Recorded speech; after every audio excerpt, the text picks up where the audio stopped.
for tuning in. We have an amazing male guest. Told y'all as we close out 2023, we were bringing more men. That don't really sound like bringing more men to you, Brother Ross. We were going to have more male guests to focus on men as well. And here we are in 2024 with our third male guest. Yay! Mr. Terrance Armwood, correct? Yes, ma'am. I got his name right. Now, that made me feel old. Yes, ma'am. I'm going to turn the wrong there, Mr. Terrance. Y'all know Wanda doing her thing behind the scenes. We're getting there. Yeah, we getting there. I said here because I like this outfit. I'm burning up in this jacket though. Dang it, my job. I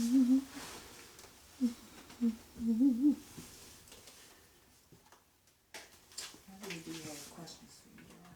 It's just not 100. Don't look. You try and look at the questions, y'all. Oh, look at that. She got it. She got it. You got it, girl. It's live now. Okay, you're about to be live. And add a description.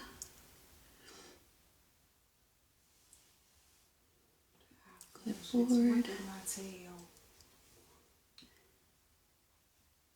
Hello to all my TikTok. Hello to all my TikTok people, and thank y'all because I had to start a whole new page. Got all the way up there to almost 15,000 and some, and lost my page. All the way up there to almost 15,000 and some, and lost my page. Started here with Mr. Terrance Armwood of Restoration Behavioral Systems.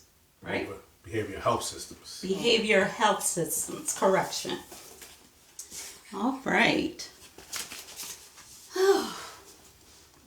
Ooh. That is, come on, it's not scripted. We got this. Look, our followers, Right. they know. They just laugh and keep it moving. Terrance, if you want to. So we're going to allow Mr. Armwood to tell you a little bit about himself. Come on, we got to do and a proper intro. We have well, to do you a proper was trying intro. to tell him what. See, it's always Praise the Lord. How y'all doing today? Not all that meanness. Hallelujah. Praise the Lord. I'm Wanda, and we are here today on this awesome Friday. How are you doing, Dr. Nicole? I'm awesome. I'm awesome. Happy to be here. Happy to have this gentleman sitting in the middle of the both of us. We talk a lot about the importance of having male presence with things. I think oftentimes because there's more females that are willing to engage in these type of authentic conversations, people think we don't invite them in. So thank you for your time. Thanks for having me. Absolutely, absolutely. And as you all know, I'm Wanda. This is Dr. Nicole, and together we make Shop Talk. So, we got to bring that back. Yeah. So, I just want to piggyback off of what she said. I'm definitely grateful to have you here today. It's one of those topics that is very, very important. We know that mental health, behavioral health, which is a broader spectrum, does affect so many people. So the fact that you are doing your part, not just in the community, but as a career to help people who are going through things is definitely commendable. Let's just start with, I'm sorry, did you have something to say? Because I got that takeover spirit.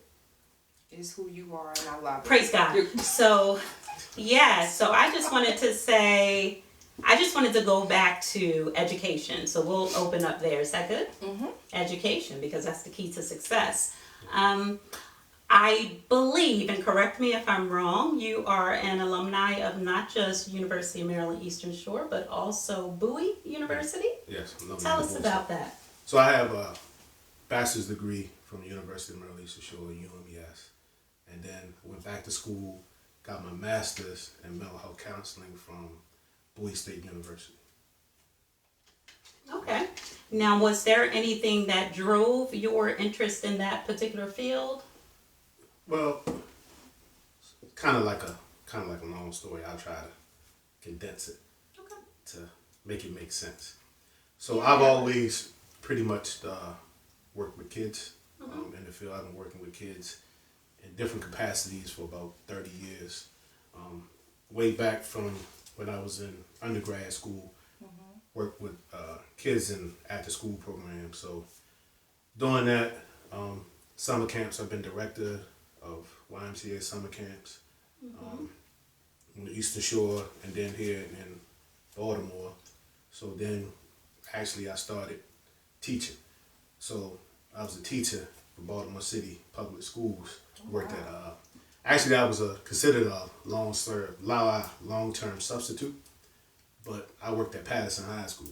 So I really was there like every day, and I worked there for 8 years. Wow.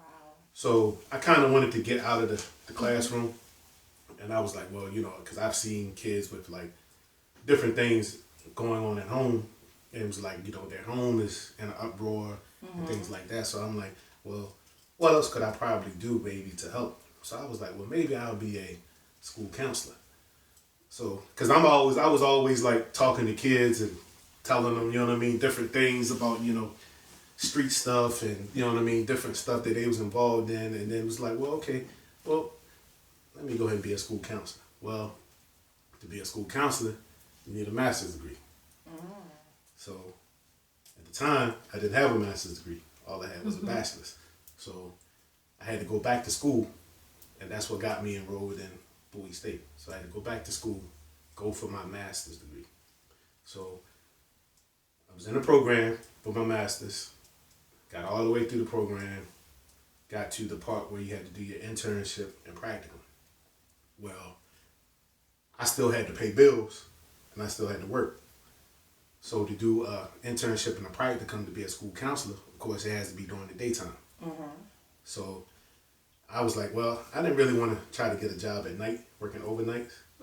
So I couldn't do the intern and practicum at the school and work at the school. They wasn't going to allow me to do that. So at the last minute, I changed my major to mental health counseling.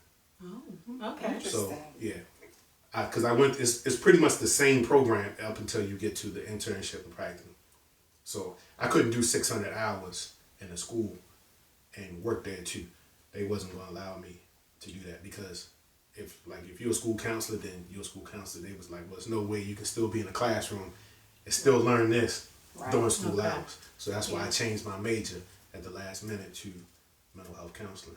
And I interned at a methadone clinic. And while I interned there, they hired me full time as a substance abuse counselor. And that's what kind of got me into the field of this substance abuse and / mental health. Okay.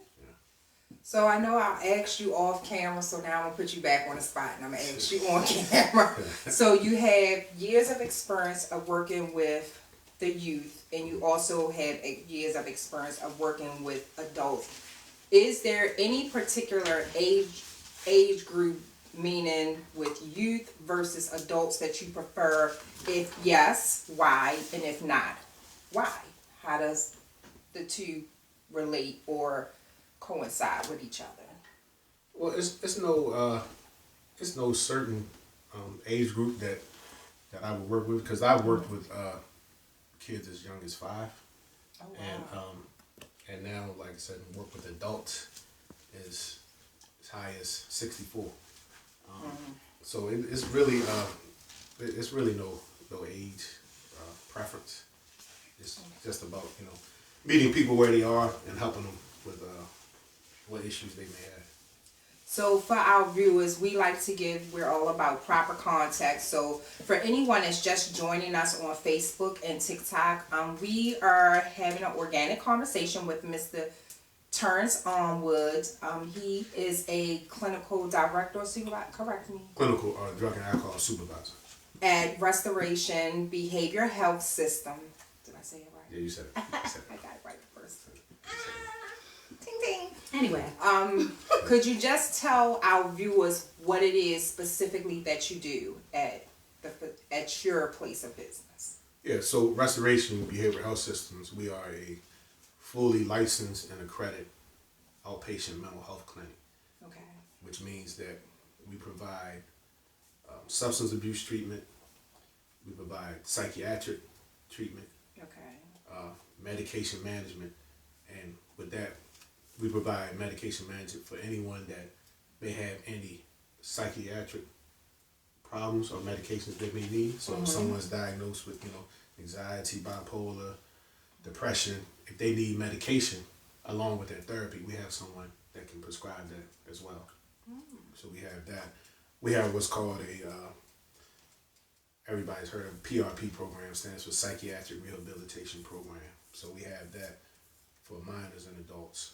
Starts at age 7, all the way up until 60.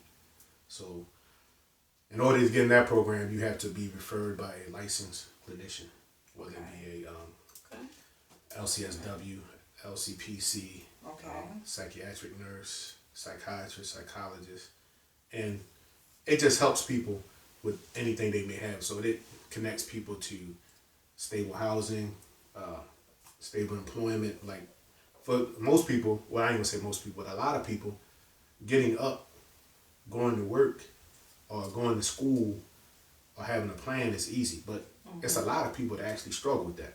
True. Like they can wake up because, of course, God woke them up, but they don't know what's next, or they don't know what they're supposed to do next, or they don't have a plan.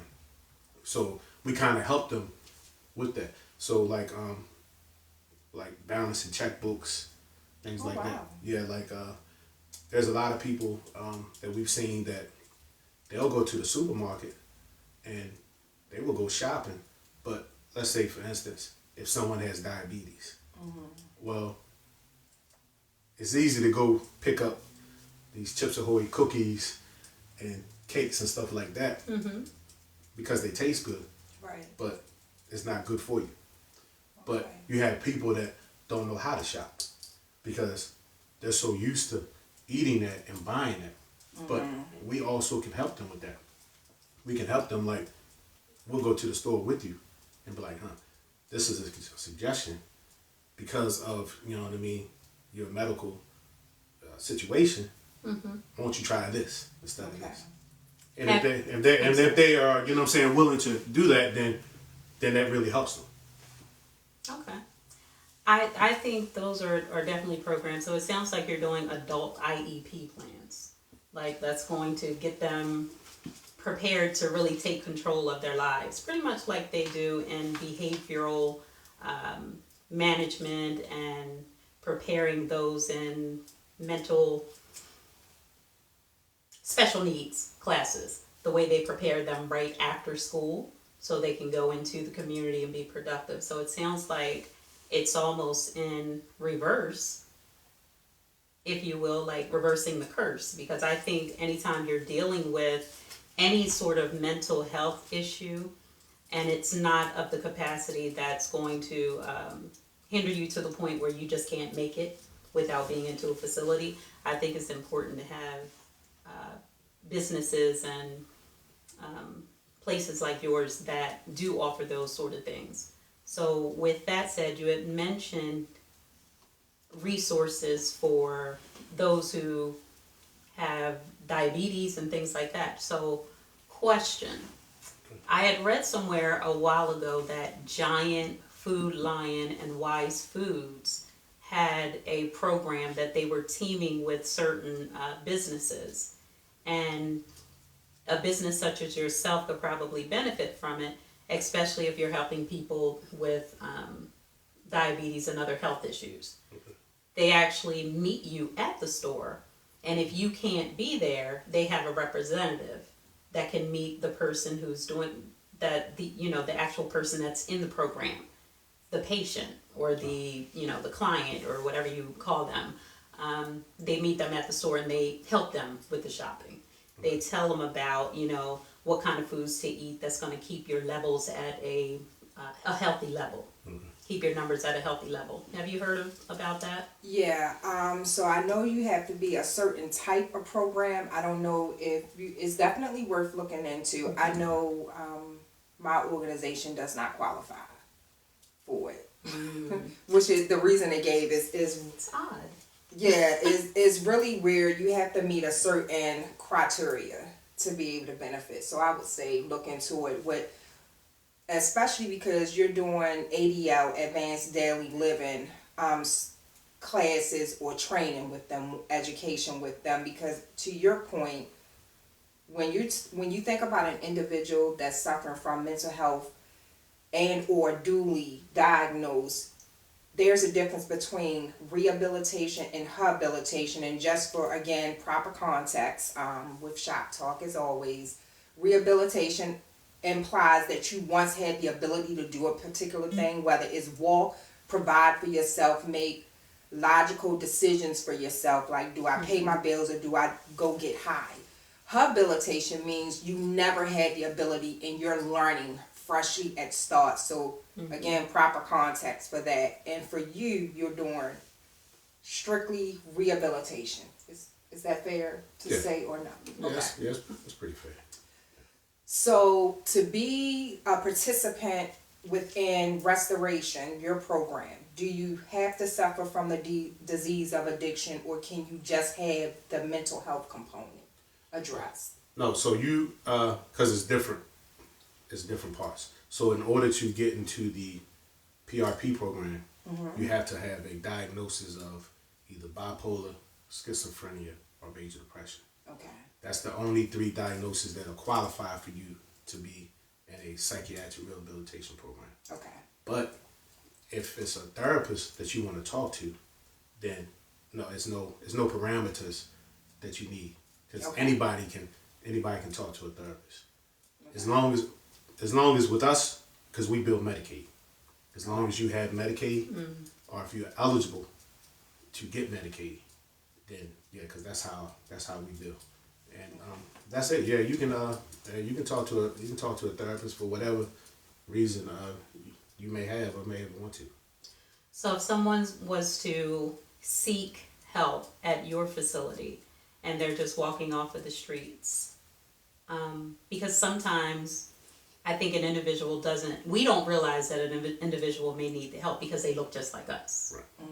Right? So with that said, if you have someone, say if I was to walk in your facility and all you do is accept, people who have Medicaid or, some sort of assistance, what do you do for those people? Do you have resources for them? Yeah, so if you was to, let's just take you for instance, if you was to come off the street, came into our office and say, look, I need help. And of course we're gonna ask you, okay, like what's going on with you?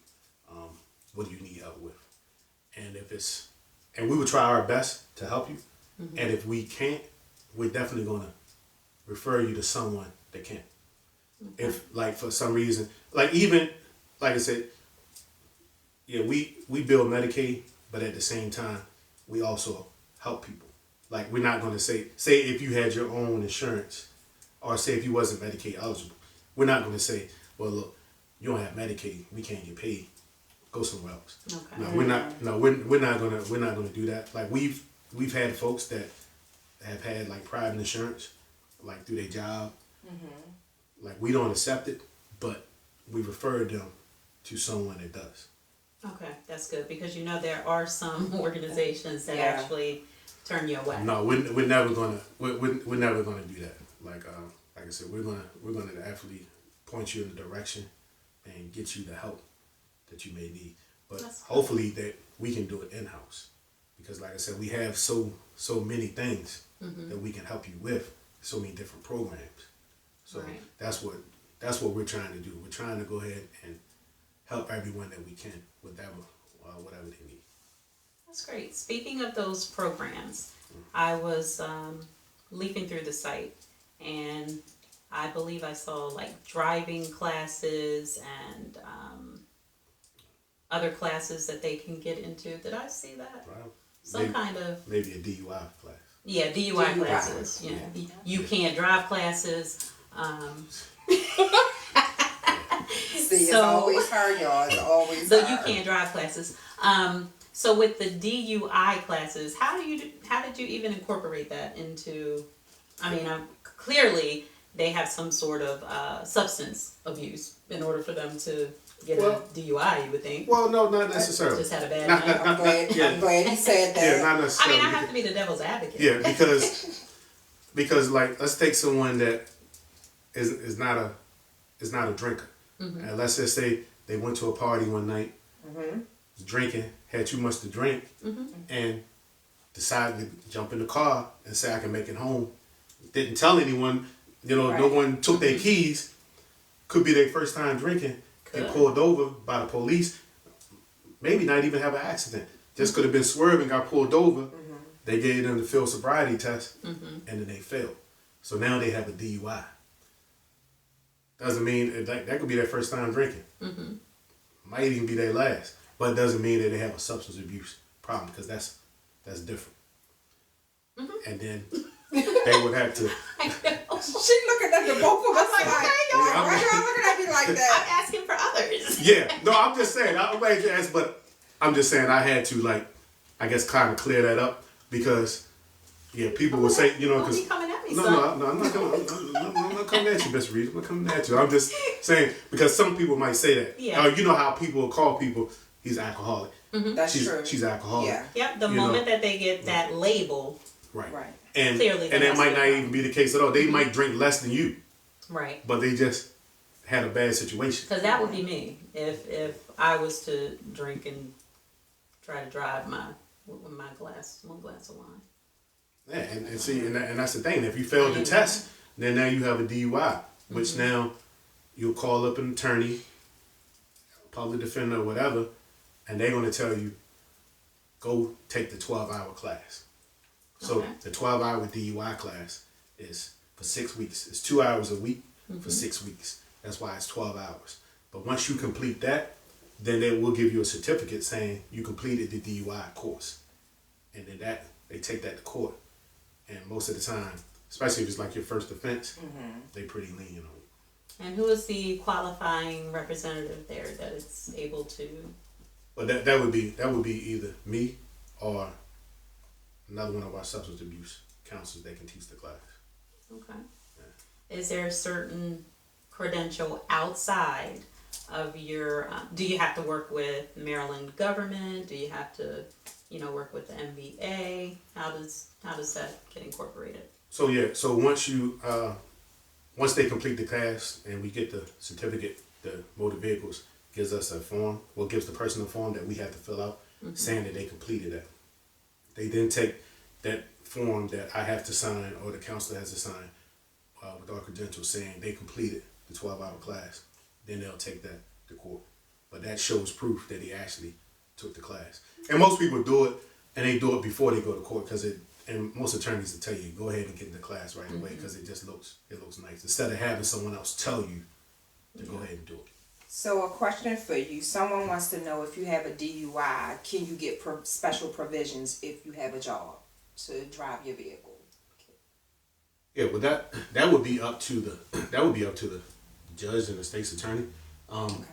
Yeah, I mean you can. I mean there's people that get DUIs like every day and still go to yeah. Oh yeah, that's people. Yeah, I mean there's people that there's people because you gotta figure also even though it's sad to say, but there is fatalities, DUI fatalities. Yeah. Every day. So then you got the ones that don't kill anyone. That what I mean. It's what 7:15 on a Friday night. Somebody out there is driving from a bar drunk. Unfortunately. Yeah, you know what I mean. Yeah. So it's up to the court when they go because they may just say, okay, do the class and then you're done, or they may require them to actually put the I don't know the exact term, but it's a blower in their car where they got to blow to make sure they don't blow numbers before their car starts. Right. So it's different to answer that person's question. Yeah, it's different. Alcohol. Yeah. So again, if you're just tuning in with us, Facebook and TikTok, again, as always, we thank you for your time. We realize you could be doing anything and tuned into any live stream show and or podcast, but you choose to tune into us. We are speaking with Mr. Terrance Armwood, Clinical Director of Restoration Behavior Health System. And we are talking with our folks. She always do that to me. He gotta represent for it. Come on now. Why We hyping you up. We hyping you like, yeah. What am I supposed to say? And Like, the that's fo- me. The focus is mental health, so we're talking about a myriad of the different things. Substance abuse, if you're unsure what that is, that can be an addiction to alcohol, painkillers, prescribed mental health medication. But as we have talked about a significant amount of shows, the importance of optimum wellness, not just focusing on our outer aesthetics physically, but focusing on mental health wellness. And that's how all of this ties in. And he's just given us all of the services and supportive referral resources in which his program in particularly offers. He specializes in working with our youth as well as our adults. And just going back to the mental health piece, when you think about somebody, here you go to court, you get a DUI, or if you're driving under any other type of illicit influences that messes with the psychological being and everything, all of that is directly tied into mental health wellness. Could you speak a little bit, well, speak a lot about that as it pertains to children and adults? Okay. Well, as we all know, like, I guess I'll start with like the substance abuse side. Substance abuse is prevalent all over the world. Whether you live in Baltimore City, Baltimore County, or whether you live in a small town in Iowa, like it's everywhere, and it has been an epidemic forever. I know we've only talked about it for like the last 10 years that it's an epidemic, but it's been an epidemic since 1960s. It's just that it's just now in certain areas now it's Getting attention that it should have gotten back then. now it's become a problem. So, and then as far as like the youth, so it's like you got a lot of kids that are out here that's raising themselves. So when I was teaching in Baltimore City schools, I would just hear kids talk and hear them talk about what they did the night before, and it's kind of tough, you know, because if you hearing a 14-year-old kid talking about he had to get food for his 4 and 5-year-old brother and sister, like they're a kid themselves. Right. Kids, I don't care where you are, kids should never have to raise themselves. But at the same time, you don't know. It's like, okay, where's the adult at? You don't want to assume, but the adult is somewhere. Like, why is there not an adult in the house? You know, you got 3 kids in the house. Why is this 14-year-old having to fix dinner for these kids? And I get it if you have an overnight job. And at 14, you can stay at the house by yourself. But my thinking is, if that's the case, then why didn't you have dinner prepared before you went to work for the kids? So in this situation I'm talking about, like, it happened. I've heard this kid talk about it, like, a few times. And of course I had said something to him, and, you know, he pretty much told me that, you know what I mean, that, like, he don't know where his mom is. Like, she's in the streets, you know what I mean? So his next thing was, like, you know, I got to take care of my brother and sister. So my question is to him, what it was to him was like, okay, man, you're 14. And how are you going to take care of 3 people, yourself and 2 younger siblings? And he didn't say anything, but I already kind of knew what was in his mind. But like he said, he was just like, well, you know, it is what it is. So, I mean, a situation like that is like, you know, what can you really do? You know, because I already knew what he was going to turn to next. Yeah, he was going to turn to the streets, and you know, and that's actually what he did. And like I said, that was tough. You know, that was you know, kind of tough because I knew that, you know, what he was going to do. And Baltimore City, these toughs are street. I mean, these streets are tough. Like, you know what I mean? Like, you know, and everybody's not built for that. And, you know, who was I could tell him, you don't need to be going out here to do that. But at the same time, it's like, you know, hey, I got a brother and sister to take care of. is his reality. I can hear in your voice. You don't mind me touching your knee. I just comfort. Because I kind of hear in your voice just talking about that, like you're in that moment again. And as a behavior health professional, that's stressful. Even if you're not a behavior health professional, it is stressful to know the path that someone's going down. You hope and you pray that the trajectory of that path you see before them changes, but the writing is pretty much quote unquote on the wall. So again, for the viewers, I know y'all probably feel overwhelmed, or you're like, oh, they talk about mental health a whole lot. Yeah. Just in the world that we live in, it's so much going on, you know, in the world that we live in, whether you know the people personally.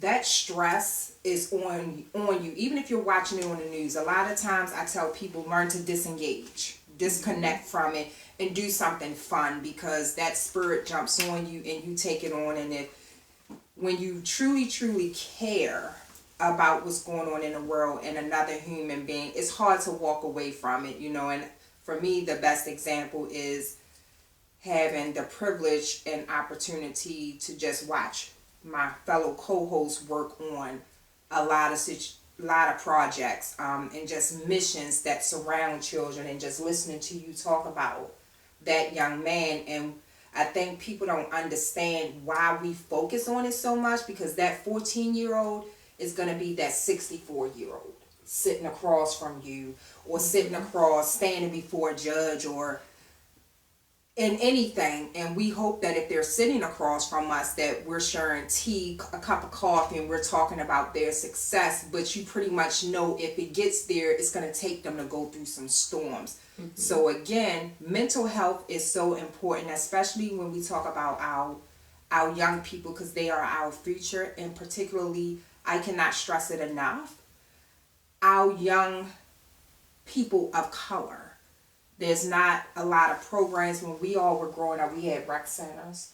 You know, we actually had stuff that we were able to focus on and burn out our energy in a healthier way. Now it's just the street, to your point, that's raising our children, and you don't know what they're getting into. And now they've legalized things. They have easy access to it. And again, they populate at your facility or ED, which still they're routed to your facility, or in a judicial system, and they're still. So again, the cycle is vicious if you don't identify the source, the root, and then put a plan in action to redirect it. So again, that is why you'll always hear myself and my co-host Wanda Reed talk about the mental health component, especially with our youth, because if you can grab it and catch it early, it lessens the amount of 40, 30, 50, 60, and 74 plus people that's sitting across from us. And not to mention, that's where even the motto for the show, the fact that, and you say it often, you can't heal from the very place that ails you, and you really have to be in a place that you can reveal it, so you can heal it. I'm one who truly believes that something has to trigger a person to take that first hit, to take that first drink, to sell that first drug. You know, there has to be some sort of stimulus to get you there. So, if there's a conditioned response to a conditioned stimulus, it's going to take organizations like this that are going to help you not to, again, you had already explained rehabilitation, but it's got to be habitual, right? So if you think about something habitual, it has to be something that you're doing enough to make it a habit. So if you see something and that's in your environment all the time, that becomes your habit. You normalize it. Therefore, it doesn't matter what we say to you, you're still going to think it's right. Right. So it's going to take people and organizations that are not just there for the money, right? Of course, an organization of any kind can't function without funding. But if that is the only reason that you have all these pop-up shops, if you will, then it's doing a great injustice to not just the community, but to each and every individual that it serves. So, with that said, is this a passion of yours? And how, if it is your passion, did you and your team go about putting together not just the programs, but putting together a team that's going to work cohesively to make the community better? Good question. Give us a good answer. Yeah, I would say passion. Yeah, probably mental health. I would say yeah, and it's. I guess it's kind of wild because if anyone that truly knows me know that since I work in the field, but I need to actually deal with the trauma that I've been through lately. Had a lot of trauma, family passing in like the last 3 years, like a lot of, when I say a lot of trauma, I mean a lot, like from 2021 to 2024. Well, I back up. I lost my father and both my sisters in 10 months. Wow, I'm sorry. Yeah. And then in between that time, I've also lost an aunt, 2 uncles, and a cousin who we was raising brothers. So, yeah, and everybody asked me like, how do I deal with it? Because I'm always the one to tell people, look, you need to go talk to somebody. Like you know what I mean? I tell people on a daily basis, you need to go talk to somebody. And then I even had clients that know my situation from all the deaths that I've had in my family. I've had clients tell me, was like, Terrance, when you gonna talk to somebody? Wow. Like, you know, and I was like, yeah, you're right. So I kind of just stay busy and press on, which is the wrong thing to do. I'm glad you said that. Yeah, that's definitely the wrong thing to do. Anybody y'all out there listening, yeah, don't do what I'm doing. Like, you know what I mean? Like one of the sayings I like to say is, it's okay to not be okay. Yes. And some people might say I'm kind of hypocritical because, like I said, I haven't yet to speak to a therapist. I actually made the appointment. I did make the appointment. That's good. Wow. Yeah, the other day with the VA to go see a therapist, whatever. So, yeah, I really do need to talk to someone, but it's kind of hard because I'm from the era that I was raised up. Like, you don't go talk to nobody. We were just talking about that. Like, did I jump in here? Oh, y'all. No, you're fine. Oh, okay. Yeah, so that's how I was raised. Like, you know what I'm saying? Or the stigma, as we was talking about. You go talk to somebody, you crazy. Yeah. Like, you know what I'm saying? Or it was like, okay, if you ain't crazy, then what you need to go talk to somebody for? Right. What you need to talk to a stranger for? So, and then being raised up, like, you know, in the community, or like how I was raised in the household, and even, I would say probably mostly in the black community, brown community, that boys, especially boys, one thing, you're not supposed to cry. Oh my gosh, we always. Yeah, you're not, you know what I'm saying? Like, as soon as you cry, it's like, you know what I'm saying? What you crying for? Like, you know, one of them things where, or I'm going to give you something to cry for, you going to cry. I mean, you know what I mean? It's one of them, or you a punk. Like, what you crying for? Like, you know what I'm saying? That's kind of hard. Shredding. Hearing that from, like, either your father. Absolutely. You know what I'm saying? Like, you know, or then you still got to go hear it from people in the street. Like, oh, you crying, you soft. Yeah. You know what I'm saying? Yeah. You're a punk. So that's how we was taught. Like, you can't express your feelings. Because if you express your feelings, then that shows a sense of inferiority, or that shows that, you know what I'm saying, that people can run over. And I think that's kind of like the wall I've always put up, because that's just how I was kind of brought up. You know what I mean? That's how we was raised.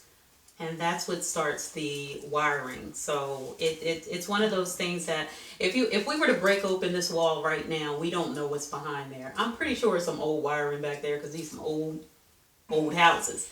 So, but what happens is if anything ever happens, they just go right in there, they add another piece of wire. They go back in there, they might add some electrical tape. So you have all of these fixes that comes from people sharing a little bit of their experiences and giving their insight and opinion to you. Yeah. But we have to be careful with where we're getting that repairman from, right? Right. Are you going to go to Angie's List? Are you going to go to the dude on the corner that used to fix on the TVs? I mean, if we have a heart problem, we go to a heart doctor, right? Right. If I know that, something ain't right in areas, I'm going to go to a gynecologist. It's there's a doctor for each and everything. But when we are hardwired to believe that we're insufficient, right? We're insufficient to the point that I know that even if I was to cry, nobody's going to care. So wipe them away, right? So don't talk to anybody about it. Just work your way through it. It's one of those things where, and it's happened with, we're talking about the Black and brown community, and how it affects boys, but that's with girls as well. How often do you hear people say, stick it out? Stay with him. That's a good man. Or, just, girl, just leave them kids in the house and come on out here and go out. But then if you're going out because you're in a bad state, you're leaving your kids there and now they're in a bad state. Right. Instead of dealing with it in a healthy way. So there's so many examples. I definitely commend you for seeking the help that you need, because I know it takes it's hard taking that first step. Doing anything. Yeah. You're going to stumble, you're going to wobble a little bit. Sometimes you got to crawl before you walk. But just taking that first step, it allows you to just breathe, release a little bit, because that's the hardest part. Right. Think about if you've never flown before and you're afraid of heights. When you're on an airplane, you're like, okay, my legs might be a little wobbly, but once you're in the sky, you're in the sky. What you gonna do? Right? Go to sleep. Read a book. Shut up. I mean, you're gonna make it. True. You're gonna make it. So it's important that we leave room for other people to not just see that it's okay not to be okay, but it's also okay to seek help. Even if it's not, even if you're seeking help the first time in another person, you have to make sure that that source of your help is the right source, is what I'm saying. And if that person is not the person that you should be talking to, hopefully they care about you enough, because it's got to be somebody that cares. If they don't care about you, they don't care whether you go out there and do anything to fix the problem. But if they really care about you, they'll send you to get some resources together for you. They'll make sure that you're feeding your need in the proper way, right? Because it's easy to just say, girl, come on over here, I got some box wine. They had some on sale, come on over here, let's Shady. drink it up. I like box wine. That's shady. What's that to me? I still got your box wine over there. Yeah, I still got it. Don't laugh at her. Don't do that It's to her. okay. It's okay not to be okay though. It's okay. But yeah, box wine, y'all. Yeah, box wine. So listen, y'all, again, we're here with Terrance Armwood, Clinical Director of Restoration Behavior Health System. You see us laughing, and one of the things I was saying to Terrance as we were just having a conversation offline is that we have to learn to laugh, even in the midst of the chaos and adversity, because if you don't, then you'll succumb to that stress and the fact that people have this unrealistic expectation of always being perfect and always being together. So I really appreciate your motto is okay to not always be okay, and it's okay, as Wanda was saying, to actually give yourself permission to go and talk to someone. One, you need it, but more importantly, you deserve it, because again, especially for our men, our black and brown men and young boys, is society put a lot of pressure on both men and women, but we understand that there's an even greater significant amount of pressure that is placed on you, because it be men, and she and I talk a lot about this. It is men that are harder on one another. Your boy is more likely to take you to a strip club or to a bar for drinks, or tell you, hey, I got this baddie, versus coming over and just sitting with you. Sometimes people just need the presence, but they leave you to those emotions and do what they tell little boys do, like suck it up. So I know you said sometimes you kind of feel like you're being a hypocrite. It took a lot of courage to say that on a live stream, because now it's out there in cyber world and it'll never go anywhere. Just kind of want to remind you about that. Right. But in all seriousness, because everyone needs to hear, but you are one of many angels that are giving hope, realistic hope, to other males to say, hey, he was brave enough to not only say it outwardly, but he said it in front of total strangers. Whether they're here physically, people are going to be commenting on this, because I'll be surfacing it on all other social media platforms, just to let you know that. So again, we're talking with Mr. Terrance Armwood, Clinical Director of Restoration Behavior Health Systems. They offer a myriad of resources and supportive services. They accept Medicaid only. However, if you walk into his facility and you don't have Medicaid, they do not just turn you away, send you back out the door. They guide you. Pretty much they give you the blueprint of where you can or should go. And that's important as well. I'm sorry, could you say that again? Neither one of us heard it. He wasn't going to say it. He read mine. Did you? Tell us, Shirley. Did you? Yeah. Well, no, he didn't. What she said? People are saying that it's going off. So people it's kind of thanking me, saying it was a great interview, but I think so it's back.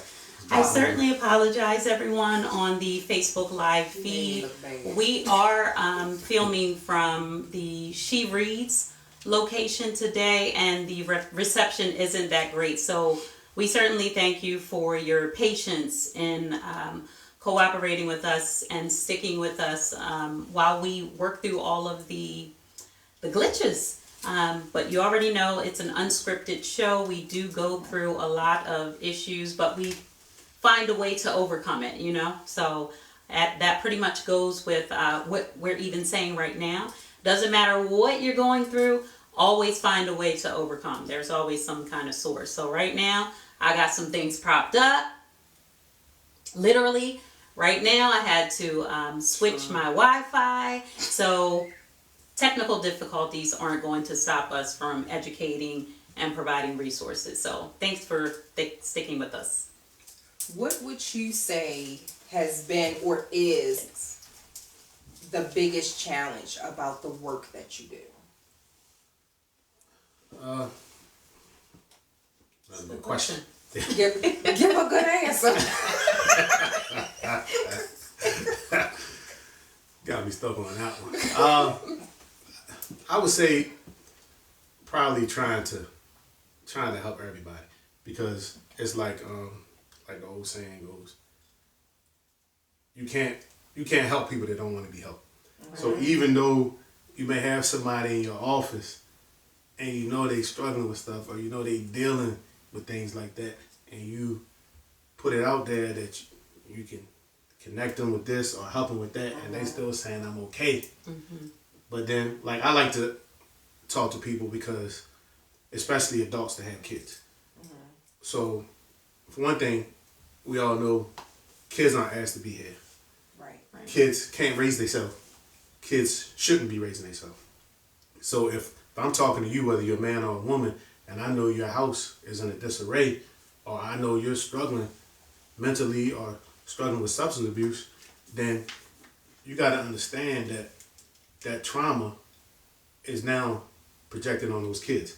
So, because kids these days, they're more advanced than when we was, I'll put it this way. Ain't that the truth? I'm a little older than you all, but more advanced than when I was a kid. Thank you for saying that. Yeah. So you got So you have like PTSD because, like I said, going back to the boy I was talking about, So my next question. that's trauma for him having to raise himself and two siblings. Yeah.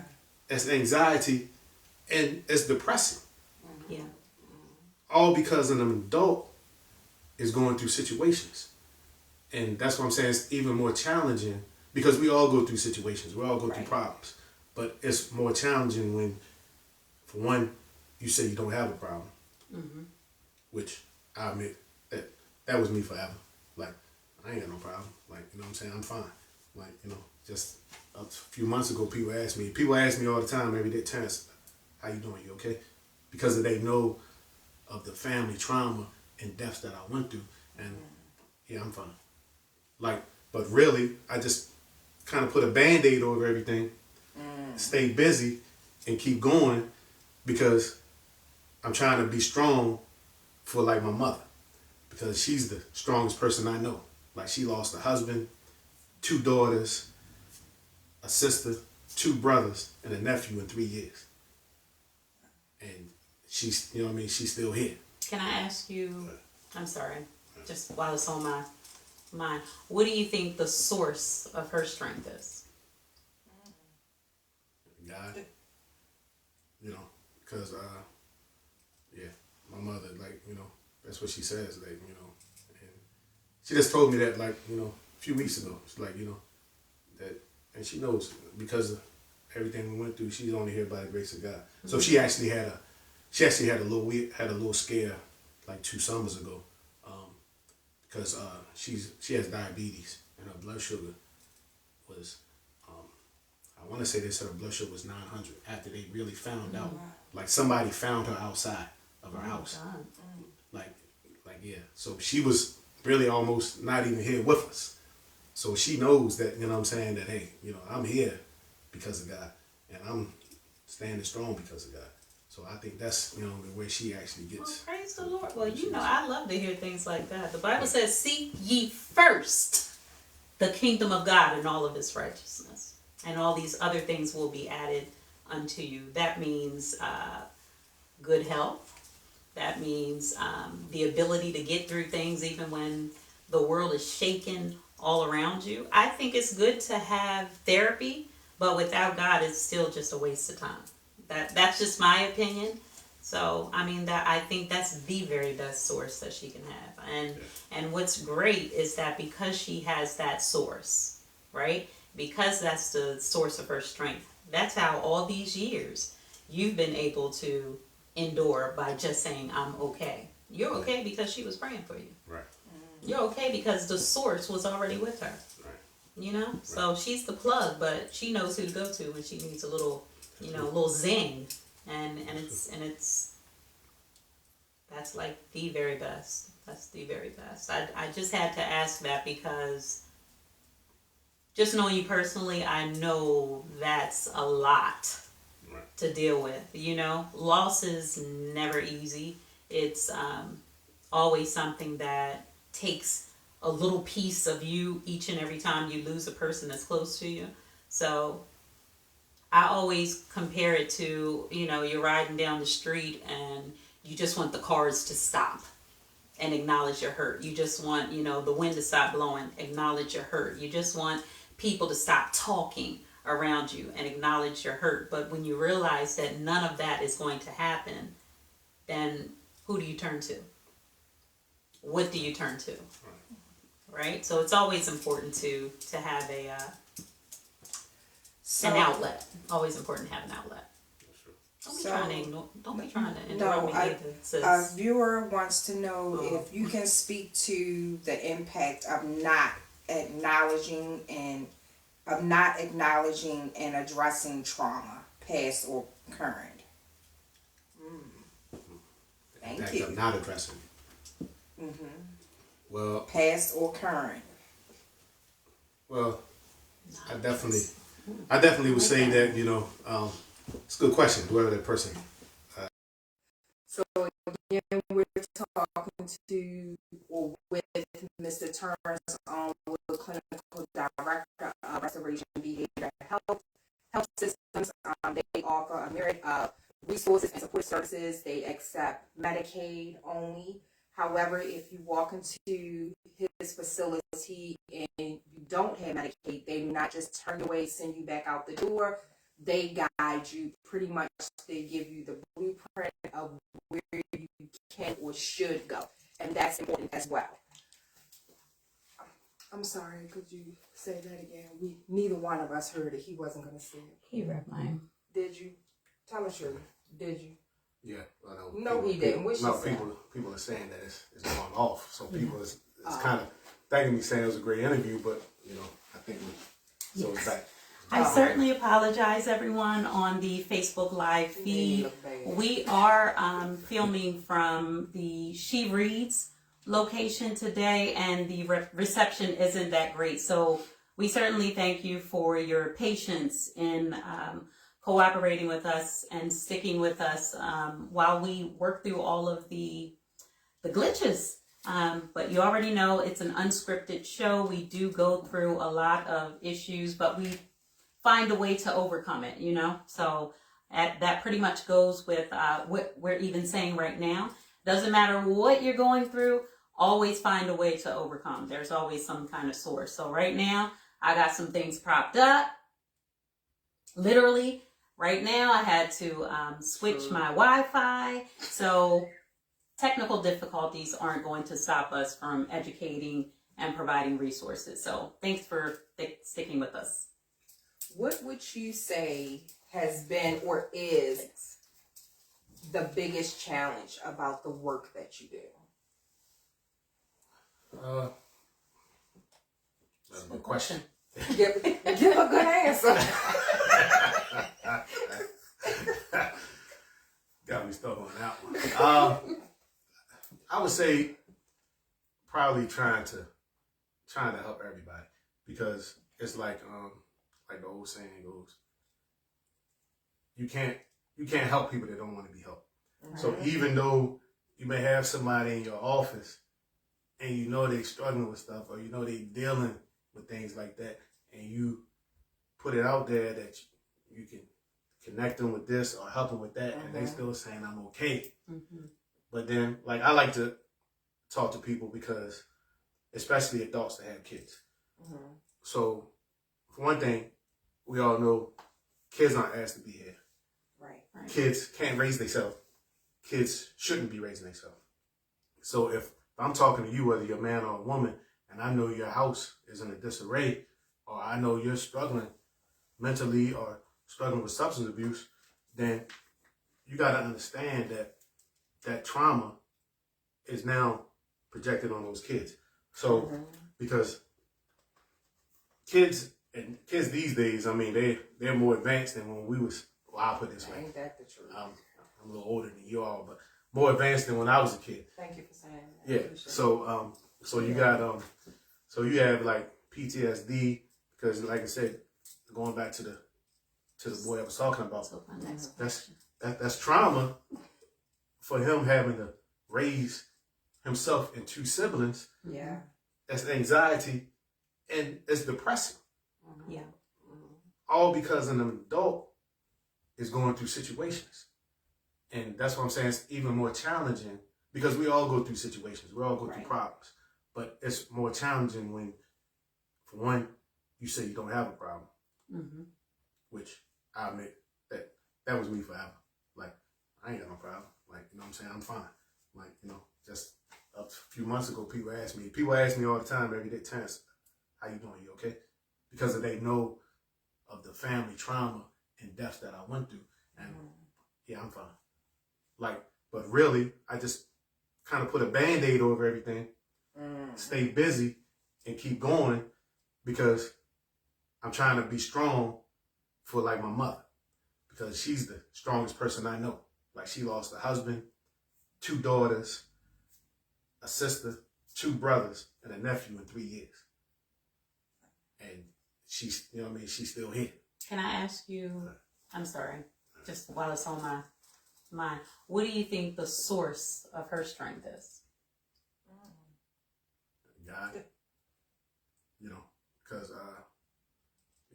my mother, that's what she says, that, you know, and she just told me that, like, you know, a few weeks ago. It's like, you know, that, and she knows because of everything we went through, she's only here by the grace of God. So she actually had a little scare like 2 summers ago, because she has diabetes and her blood sugar was, I want to say they said her blood sugar was 900 after they really found out, like somebody found her outside of her house.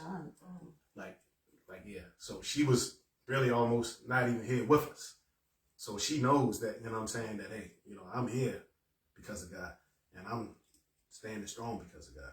So I think that's, you know, where she actually gets. Well, praise the Lord. Well, you know, I love to hear things like that. The Bible says, seek ye first the kingdom of God and all of his righteousness, and all these other things will be added unto you. That means good health. That means the ability to get through things even when the world is shaking all around you. I think it's good to have therapy, but without God, it's still just a waste of time. That's just my opinion. So, I mean, I think that's the very best source that she can have. And what's great is that because she has that source, right? Because that's the source of her strength. That's how all these years you've been able to endure by just saying, I'm okay. You're okay because she was praying for you. Right. You're okay because the source was already with her. Right. You know? Right. So she's the plug, but she knows who to go to when she needs a little, you know, a little zing. And it's that's like the very best. That's the very best. I just had to ask that because just knowing you personally, I know that's a lot to deal with. You know, loss is never easy. It's always something that takes a little piece of you each and every time you lose a person that's close to you. So I always compare it to, you know, you're riding down the street and you just want the cars to stop and acknowledge your hurt. You just want, you know, the wind to stop blowing, acknowledge your hurt. You just want people to stop talking around you and acknowledge your hurt. But when you realize that none of that is going to happen, then who do you turn to? What do you turn to? Right? So it's always important to have an outlet. Always important to have an outlet. Don't be trying to interrupt me either, a viewer wants to know if you can speak to the impact of not acknowledging and addressing trauma, past or current. Thank you. Not addressing. Mm-hmm. Well, past or current. Well, I definitely would say that, you know, it's a good question. Whoever that person. I'll say it for you. Give a good answer. Yeah. So we all know, like, eventually, if you don't address the issues, something's going to happen. Mm-hmm. So, what they say, you may crash and burn. Mm-hmm. But depends on, like, people deal with trauma differently. So, like, I'm pretty well with dealing with trauma. Like, I've dealt with trauma all my life, so I'm pretty well with it. Even though I shouldn't mask it, because that's not the right thing to do. Both of y'all looking at me like, you know what I'm saying? Like, but my eyes twitching. But you know, but my thing is, that's when you're saying not do it. It's not healthy. Mm-hmm. So you know, as we know, like stress. Well, that's what PTSD, anxiety, depression. They're all like stress disorders related, and we know stress can do different things to you. You know, I mean, you can lose your hair, lose weight the wrong way. But you know what I'm saying, that's the wrong way to lose weight. You know, right. You give yourself a heart attack, stroke. You know, and it just puts you in a dark place. Mm-hmm. So I would say that definitely talk to someone, a licensed therapist. Not Google. Yeah, that's a definite. Now, don't talk to your homeboy, your homegirl. Don't talk to your aunt or your uncle. And the reason I say that is because you want to talk to someone that doesn't know you and doesn't have an opinion about you. Because we all know if we talk to friends or family or something, one thing, you know, a lot of them going to look at you sideways. Or they going to, like, well, pacify you. Yeah. Or even that, or they going to just be like, you know, they're going to get their own opinion. Right. And sometimes we don't want to hear your opinion because your opinion could probably make me worse than what I was before. That's true. Because it's difficult for some people who are close to you to be objective. Like they don't want to see that you're going through a lot and you can't get out of this hole on your own. Yeah. A lot of people, you know, that's why they continue to sweep things under the rug themselves because they can't face it. Right. No matter what that is, you know, so no matter what it looks like. So yeah, very good advice. Definitely seek the right help. Right. Yeah, the right help. Right. I think I'd asked you about your team, but I don't think we ever got that response. Because he gave so much information which segued into another question. You know that happens all the time. It does. How many, great conversation, by the way. I'm definitely enjoying this conversation. I hope you all out there are taking note, getting some of these nuggets of wisdom. It's great topic. But I also want to know about the team that runs your organization along with yourself that allows you to be successful. Yeah. So yeah, we have definitely have a great team. Have a partner, two actual other partners that one's a doctor and one he's been in the field probably like 25 years himself. So he's familiar with the day-to-day operations. Mm-hmm. And we also have a substance abuse director. Yeah, she's great. And we have a PRP director. So I supervise the substance abuse director and the drug and alcohol counselor because we have that. Because I'm actually the clinical supervisor. So I'm not the clinical director. So we have we have a director for the substance abuse program, and we have the director for the psychiatric program. Okay. So I'm on the substance abuse side. Okay. Because I'm, like I said, I'm a supervisor, so I have to supervise the director and supervise our drug and alcohol counselor. But we're all great. Like I said, we all do this. Also passion. Mm-hmm. It's passion driven. But like you said, also there's a financial part as well. That, you know, because we're not a not for profit. So we are for profit. Mm-hmm. So even though, like I said, we want to help people, but at the same time, you know, there is a financial side as well. Oh, absolutely. Self-care. This is one of many fields, being in behavior health, where you get burned out, and you can burn out emotionally as well as physically, very, very fast, because you're listening to different people's situations. Some are worse than others.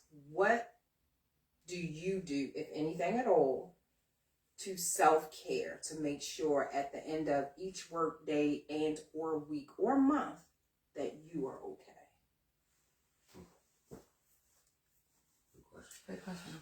Give us a great answer. I'm gonna give you a good answer. So what I do is, and I also teach other counselors that, because I'm also a supervisor to a few different programs. Okay. Also, that they need, all counselors need a supervisor, drug and alcohol counselors. Mm-hmm. So I teach them to, like, okay, you cannot bring this job home with you. So, and I say that by saying, like, when I'm with clients, if I'm with you, I'm helping you while I'm with you. Even though you may have a lot of issues, but I can't bring my issues.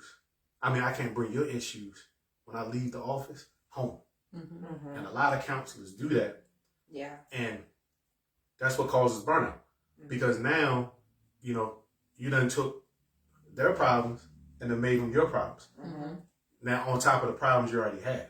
Like, I have seen counselors that have burned out. I've seen counselors that had a mental breakdown because they were too close to the client. So I'm gonna say, like, I don't get too personal with clients. Like, I just don't. When I say personal, I mean I don't get personally attached because you can't. It's for that simple reason. You cannot, like. And I understand, like I said, and you know they're involved in this. Some are involved in drugs, and some of them are talking to you, and they're nodding and can't get a sentence. Their kids haven't eaten in 2 or 3 days. The BG&E is you get cut off. That's a sad issue. It's really sad and it's unfortunate. But I cannot actually put myself now in your house and now because when something happens, then it comes on me. Because now I'm sad because you're sad. Mm-hmm. I'm depressed because you're depressed. So how can I help you if I'm more sad than you? So you got to be able to kind of like be passionate, but not be all the way, if that makes sense. So have a healthy balance. Yeah. So it's got to balance out. Mm-hmm. Like like I said, I've seen counselors that I had a counselor that I supervised that she actually had a mental breakdown because one of her clients OD'd and died. It's a bad situation, but because I think you were too personally attached to this person, it affected you differently. Yeah, that's sad. Definitely sad, and I guess people used to always tell me, oh, like, you don't have no feelings or you just too tough or hard or whatever. But I'm like, that's not the case, because I'm sorry this lady passed away from an overdose. But now we have a counselor who needs to get help because it really affected her. Yeah. Because she allowed their relationship to not just be client counselor. Now it's also like you're really friends. Right. Like now I can text you. I can text you outside of work. I got your personal number. That's something I never do. Ask your question. I'll let you have it. Ask your question. It really sounds like someone else that I know, but I won't say any names. I am just going to say that was a great extended response, but I still don't think you really said how you self-care. You gave a lot of examples, and you talked about disconnecting. And I think this being able to disconnect from something does allow you to, when you don't allow yourself to get close to something, I guess that's part of self-care. But because you're in this field and because you see what you see, you hear what you hear, do you take yourself on trips? Do you read a book? Do you find ways to go get a massage? Do you go get a massage just to, be able to release? Do you spend time with family? What do you do that takes your mind off of what you do so you can concentrate on you? Well, I really don't. I mean, and maybe I'm probably like, I don't know if I'm the only person that does it. Like, it doesn't affect me. And I don't know if it's because it's past military or what, but I can turn it on, turn it off. So I can just leave work. I can leave work, and that person that just told me about their situation, like, okay, it's out of my head. I'll deal with it the next time I see you, or I'll deal with it tomorrow. Like, I don't have to go out or take a trip or go get a massage or anything that's like self-care for me. But I will say, and that's only me, I will say that is something good that people need to do. And like I said, that's why I was calling myself maybe a hypocrite earlier, because I do tell counselors that. Like, I do tell them, you know what I mean? Because I tell people all the time, like, even though I'm training you, I train you the right way, but don't look at me and try to do some of the stuff I do, because I'm like a different breed. So you may need to take a day off, or you may need to take a trip or go on a walk. to decompress. Mm-hmm. So, you know what I'm saying? So their feelings aren't projected upon you. Like me, I don't have to do that. Okay. I think that some people just have an innate ability to truly be able to,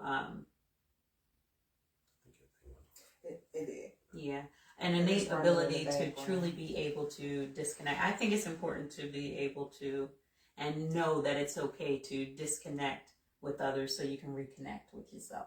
Yeah. I'm definitely one of those people. So I understand what you're saying fully because I am and probably always will be one of those people that has accepted that I am stronger than most. Right? So I deal with certain things without the emotional piece to it. Because if everybody is falling apart, then you're not going to get anywhere, right? Somebody has to take on that strong role, but only if it's in a healthy way. Like, I know when to say, okay, enough is enough. I'm glad you said that. So, and I just want to go back again. What I love about this interview and any other guests we've had on is the authenticity and the honesty.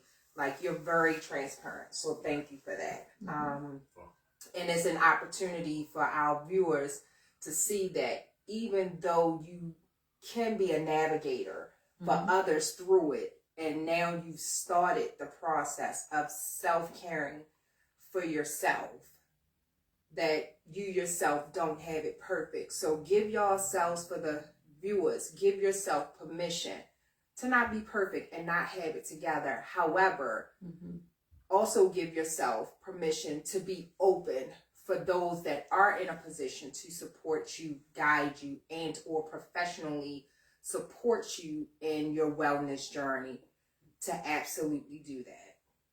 So, you know, we're going to be following up with you as well to make sure you kept that appointment. Okay. Yeah. And here's why: because you're an important piece for others. So if for no other reason, if you're okay, then we know there's one more person that genuinely care that's available and out there to help those that need help. But if you're not okay, then they're not okay. And that's added pressure. But if you need a reason to make sure you're okay, there it is. Okay. And then it shows people that you're human, right? So if you're just this invincible person who's out here, you're in this career path that you're helping all of these people who are, some of them are broken. Some of them feel like they can't put the pieces back together again. So, you know, and I think it's important for them to see that strength. But I also think it's important for people to understand that sometimes we don't have it together. And that's okay. Because when you see the strength in me, that means that you can get here as well. One thing about, you know, God coming down and presenting himself as flesh is that he was able to show people that I hunger as well. You know, when I fasted for 40 days, when I got done, I was hungry. That's why the devil thought he could tempt me. Right? But when we see that a person can be vulnerable and still hold it together, which is my reason for bringing that up, and resist each and every attack, resist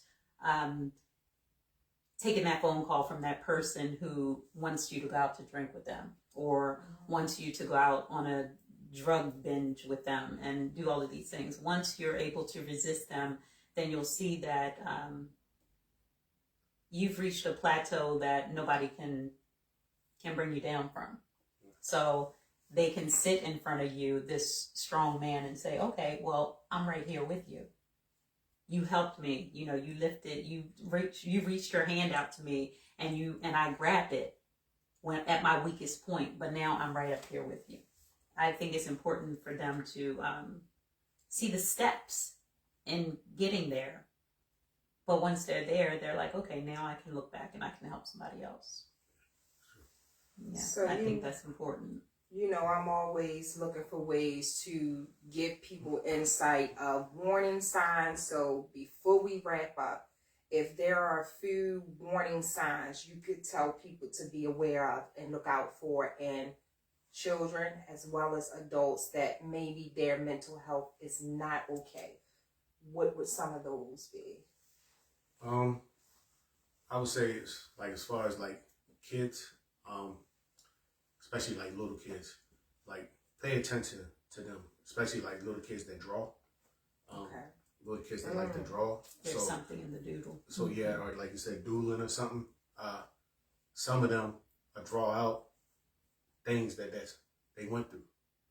Or you may hear a kid like because kids have imaginations, so you may have a kid talking to someone and no one's there, but that doesn't mean that they have a mental issue because kids have imaginations. But listen to what that kid is saying to that person, because even though we know there's nobody there, that kid might be saying something like, "I'm gonna hit you like you hit me." Right. Well, where did that come from? Did that kid see somebody do that, or did that happen to them? Right. So look for those signs. Look for kids that don't want to be around people. They just want to be by themselves. Because a lot of kids want to be around kids. But we know here lately, because back when we were kids, it's go outside and play. Go ride your bike. Now, they got video games and things like that, computers. So kids stay on in the house, get online and stuff like that. Monitor that as well. So monitor what your kids are doing online, especially younger kids. Who are they talking to? Because like you said, they talking to, I know it might be kind of divvying off because they're talking to strangers online and meetings, stuff like that. But I say that because I'm going to tie that in with mental health. Okay. So say if you have a little girl or young girl, young guy talking to someone online, for one, you got to ask yourself, why are they online talking to this stranger? So what are you seeking? Are you seeking anything? Are you attention seeking? Is that person on the other side of the computer telling you something that you wish your mother or your father had told you? So that happens a lot of times with kids. That person is telling them, "Oh, you look nice, you look lovely." If you're not hearing that from home, you tend to the streets, and then that's how it was. But it's all mental health, because if you're a kid and no one's telling you that you're doing a good job, you look nice, things like that, that right there can give you anxiety, and it can put you in depression. Right. Because especially if you hear other kids at school or in the neighborhood saying, "Oh man, I did this with my dad or my mom, we went here." Or if you see their parents, giving them a hug or something like that, and you're not getting that, as a kid, you're like, "Well, why I can't get that?" That's that puts you in a depression stage. So I would say that with kids, monitor them. Like I said, look for signs that why they want to be alone. What's going on with them, like grades, school wise. Are they getting in trouble in school? Because if it is, now it's like they're getting suspended or getting detention. Then we're talking about behavioral issues. Why is there a behavior issue? What's going on? Kids don't act out for no reason. That's true. But you're going to have, I've seen teachers and school counselors and principals just label kids, just a bad kid, maybe from where the neighborhood you're from.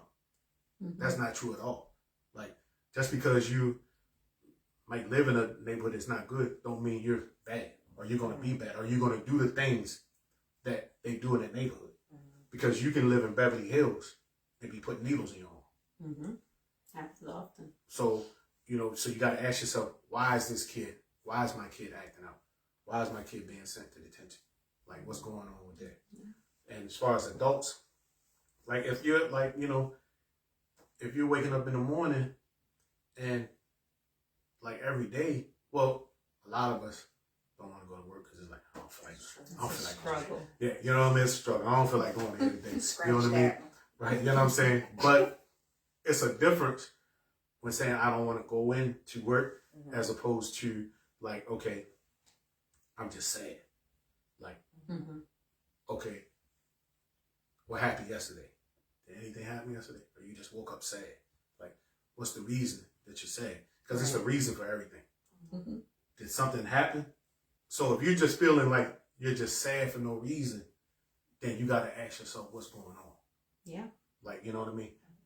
It's a reason why I just woke up sad. Like, nothing happened. You know what I'm saying? The day before, like, you know, everything was fine. Right. You know what I mean? I had a good day at work. Came home, I was good. Like, you know what I'm saying? Like, you know, if you live with someone, we didn't get arguing, your kids ain't in trouble, your kids healthy, why are you waking up the next day and you're just sad? Like, to the point where you just struggling to get out of bed. So you got to ask yourself, that's a sign. Then you got, you know, being mad. Like, you know what I'm saying? Like, mad. Like, why are you? Because you got people that just mad for no reason.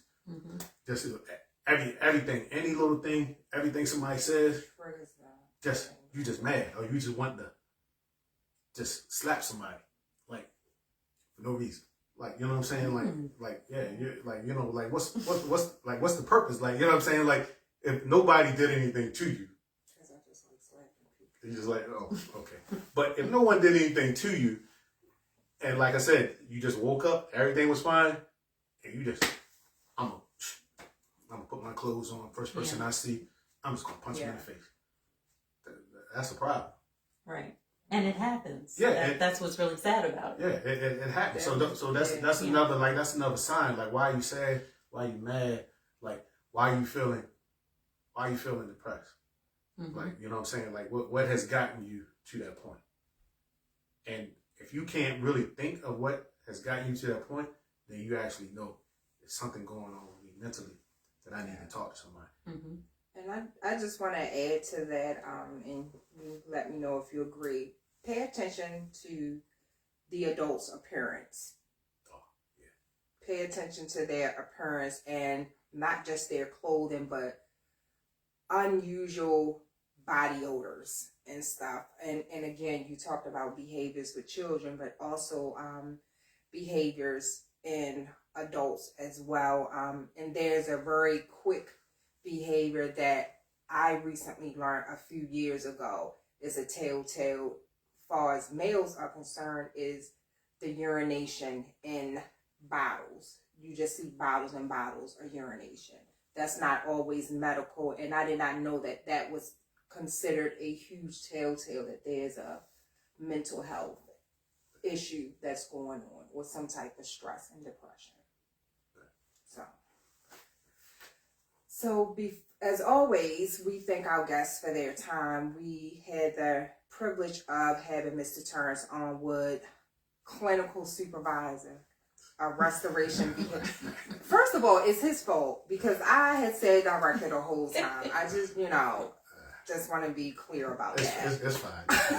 It's just a title. I ain't been on a title. But to be, I want to give you your flowers. To be a clinical supervisor, you do a lot, and they are pretty much the right and the left hand of the director.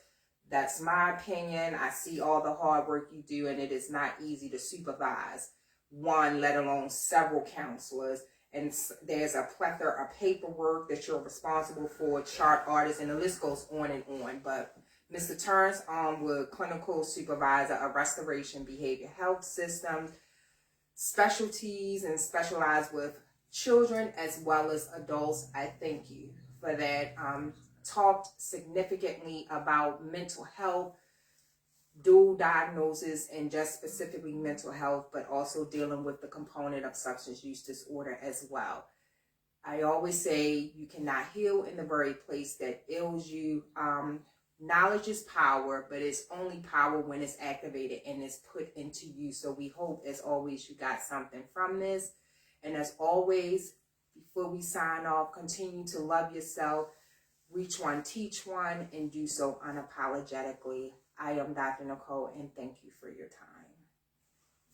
And I am Wanda, and again, I just want to second the fact that we are elated to have you on the show. We do talk about the male mental health all the time, so we appreciate you for being here. We appreciate your authenticity and the fact that you weren't afraid to share your vulnerabilities. I think it's important for all people to understand that it's okay not to be okay, but hearing you say it may be the very thing that someone out there needs to hear. So especially a man who is struggling with their own strength, right? They need to know that it's okay not to be okay. So I'm just going to say what I always say when it comes to mental health.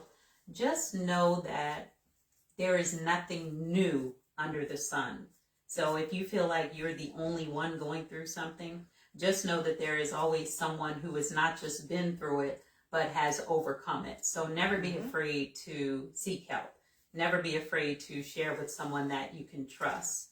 And Terrance, we're just going to give you the opportunity to share with the viewers how they can reach you, contact information, and we'll also have this information in the recap as well.